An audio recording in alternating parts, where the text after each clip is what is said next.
नमस्कार, मैं ज्योति मोहन जी नक्षत्रवाणी चैनल से माँ तारा को प्रणाम करते हुए अपने गुरु के चरण में आशीर्वाद लेते हुए आपको बहुत बहुत नमन।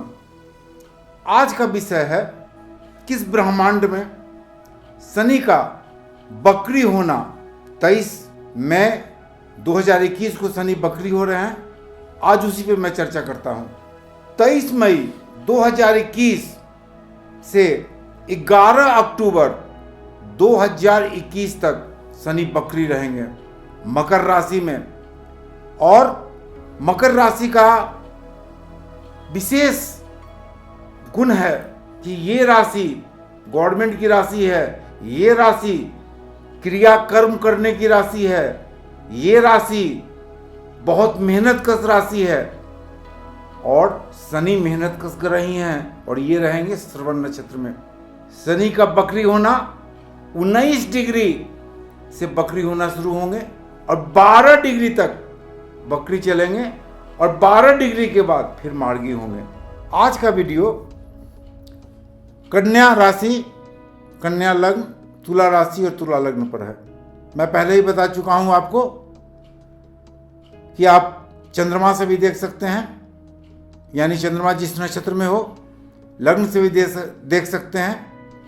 यहाँ पर लग्न से देखने के लिए आपको ध्यान देना होगा कि आपको मालूम होना चाहिए कि आपका लग्न का उदय किस नक्षत्र में हुआ है। तो आइए चलिए शुरू करते हैं।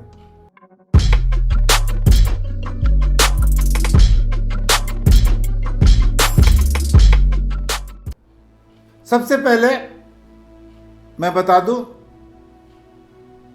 कि कन्या राशि वालों के लिए चंद्रमा जो है पंचम भाव में बैठा हुआ है और खुद अपने ही नक्षत्र में बैठा हुआ है। जिन व्यक्तियों का जन्म उत्तरा फाल्गुनी नक्षत्र में हुआ है उसके स्वामी सूर्य हैं। अगर मैं चंद्रमा के नक्षत्र के तारा से देखता हूं तो नवम तारा उनका पड़ता है जो काफी ही शुभ है, परंतु यहां पंचम भाव से शनि की दृष्टि दांपत्य जीवन पर पड़ रही है और उनका जन्म सूर्य के नक्षत्र में हुआ है। पंचम भाव से दूसरी दृष्टि आय भाव पर पड़ रही है। पंचम भाव से दसम दृष्टि धन भाव पे पड़ रही है, द्वितीय भाव पे। अब यहां सबसे पहले देखें तो दांपत्य जीवन की स्थिति उनकी काफी खराब होगी। दांपत्य जीवन दिन प्रतिदिन खराबी की ओर चला जाएगा। सूर्य के नक्षत्र में उनका जन्म हुआ है और शनि चंद्रमा के नक्षत्र में है और 11वें स्थान इनका कर्क राशि है, यानी चंद्रमा का ही नक्षत्र है। तो आय तो अच्छे होंगे, आय अच्छे होंगे, लेकिन जन्म सूर्य के नक्षत्र में हुआ है तो वो आय का खर्च कहां कहां होगा और इनके पास आय टिकने वाला नहीं है। चूंकि चंद्रमा 11वें स्थान का स्वामी है तो अच्छे स्रोत से ही आए होंगे, लेकिन इतना ना कर्जा इनके माथा पर रहेगा, इतना ना कर्जा माथा पर रहेगा कि आया गया की स्थिति रहेगी, हाथ में कुछ भी बचने वाला नहीं है। दूसरी चीज, शनि पंचम स्थान में बैठे हुए हैं। पुत्र के स्वास्थ्य पे भी बुरा असर पड़ेगा, लेकिन जिनके पुत्र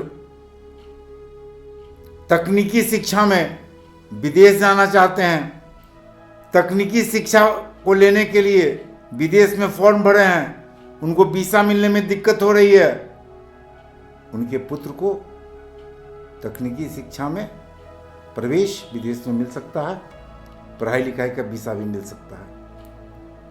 जहां तक दांपत्य जीवन की बात है तो तीसरी दृष्टि जो दांपत्य जीवन पर पड़ रही है तो ये तो काफी नुकसानदेह है और 10वीं दृष्टि जो इनकी पड़ रही है धन भाव पर, तो पैतृक संपत्ति का भी ह्रास होगा। अब कन्या लग्न और राशि वाले के लिए जिनका जन्म चंद्रमा के नक्षत्र में ही हुआ है, यानी हस्त नक्षत्र में, हस्त नक्षत्र का स्वामी चंद्रमा है और इसी नक्षत्र में इनका जन्म हुआ है, इनके के लिए दाम्पत्य जीवन जो है कुछ मधुर होगा। दाम्पत्य जीवन में सुलह होंगे, पैसे की स्थिति अच्छी रहेगी, आय अच्छा होगा, उस आय से संतान पक्ष के लिए, अपने घर के लिए अच्छे काम करेंगे तथा इनका मन धर्म, कर्म और दान पे भी लगा रहेगा। तो इनके के लिए यह समय अच्छा है, लेकिन यात्रा का बहुत ज्यादा प्रबल योग है और इनको लॉकडाउन वगैरह कोरोना की स्थिति जब खत्म होती है तो यात्रा से इनको अच्छा लाभ होगा। बिजनेस के संदर्भ में अगर यात्रा करते हैं तो यात्रा से काफी लाभ होगा। अब मैं आता हूं जिन जातकों का जन्म चित्रा नक्षत्र में आता है। चित्रा नक्षत्र का स्वामी खुद मंगल हैं और मंगल इनकी कुंडली में अष्टम भाव और तृतीय भाव भी अष्टम से अष्टम होता है, तो इनकी स्थिति अच्छी नहीं है। बृहस्पति रोग भाव में मंगल के ही नक्षत्र में बैठे हुए हैं, तो इनकी स्थिति बहुत ही खराब दिखलाई दे रही है। 23 मई 2021 से 11 अक्टूबर 2021 तक घटना दुर्घटना का योग, असाध्य रोग का योग, हॉस्पिटलाइज होने का योग, जीवन साथी से बेहद ही तनाव, यहां तक कि मारपीट होने का भी योग है। सावधान रहें। जीवन साथी से ही नहीं, अगर साझेदारी में व्यापार करते हैं तो उसमें भी काफी तनाव होगा। हिम्मत से काम लें, अच्छे कर्म करें, सेवा करें लोगों की। आपके लिए विशेष सलाह है, ऐसे पूरे कन्या राशि वालों के लिए सलाह है कि वो बुद्ध का मंत्र ओम ब्राम ब्रीम ब्रौम सह बुद्धाय नमः, ओम ब्राम ब्रीम ब्रौम सह बुद्धाय नमः का जाप करें। मसूर का दाल शिव मंदिर के पुजारी को दान करें। ध्यान रखें, मसूर का दाल 1.25 किलो शिव मंदिर के पुजारी को दान करें। कन्या राशि वालों से विशेष अनुरोध है कि वो इस पीरियड में धर्म, कर्म, पूजा पाठ और अच्छे काम में जितना छल कपट दिमाग में है निकाल दीजिए, नहीं तो परिणाम आपको बहुत बुरा मिलेगा, खास करके जिनका जन्म चित्रा नक्षत्र में हुआ है। अब मैं तुला राशि पे आता हूं या तुला लग्न।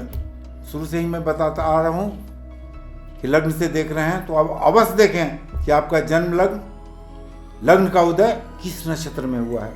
ठीक है, तुला लग्न और तुला राशि वालों के लिए शनि 4th स्थान पर बैठा हुआ है और चंद्रमा के नक्षत्र में है। चंद्रमा भी सामने है, कर्क राशि सामने है 7th दृष्टि में। 18 डिग्री से 20 डिग्री तक शनि चंद्रमा के नक्षत्र और केतु के उपनक्षत्र में होंगे। जब तक केतु के उपनक्षत्र में रहेंगे, धन पैतृक संपत्ति का बहुत ही नुकसान होगा। तो शुरुआत में आप सावधान रहें। कर्ज की आपकी अधिकता रहेगी। अगर शेयर बाजार में आप अपना पैसा इन्वेस्ट करते हैं तो कृपया रोकें। बहुत बड़ा नुकसान का योग है, नुकसान ही नुकसान का योग है। शत्रु परेशान करेंगे, कर्जों के लिए भी परेशान करेंगे, बैंक परेशान करेगा, लेकिन आपको शत्रुओं पर विजय की स्थिति बनती है और शत्रुओं पर आपका विजय पताका लहरा सकता है। जो व्यक्ति नौकरी पेशा हैं, उनकी नौकरी जाने का भय बहुत ज्यादा है। अगर अच्छे धर्म कर्म करने वाले हैं तो आपका ट्रांसफर हो सकता है, और ये ट्रांसफर आपका बहुत दूर हो जाएगा, जिससे आपकी परेशानी बढ़ेगी। आपके वाणी में काफी चिड़चिड़ाहट रहेगा। वाणी आपका कठोर वाणी बोलेंगे, विशेष कर महिलाओं से, और ये आपके लिए बहुत ही नुकसानदेह होगा। तो अपने वाणी पर संयम रखें। दाम्पत्य जीवन में तनाव तो होगा ही, खास करके पत्नी से बहुत ज्यादा तनाव होगा। यहां भी अपनी वाणी में संयम रखें, नहीं तो बहुत बड़ा नुकसान होगा। अब जिस जातक का जन्म स्वाति नक्षत्र में हुआ है, तुला राशि वाले के लिए ही, तुला लग्न वाले के लिए ही, जिस जातक का जन्म स्वाति नक्षत्र में हुआ है, तो स्वाति नक्षत्र का स्वामी है राहु। राहु आपकी कुंडली में अष्टम में बैठे हुए हैं और खुद चंद्रमा के नक्षत्र में है। तो याद रखें, नौकरी जाने की बारी हो जाएगी। पैतृक संपत्ति बेच के खाएंगे।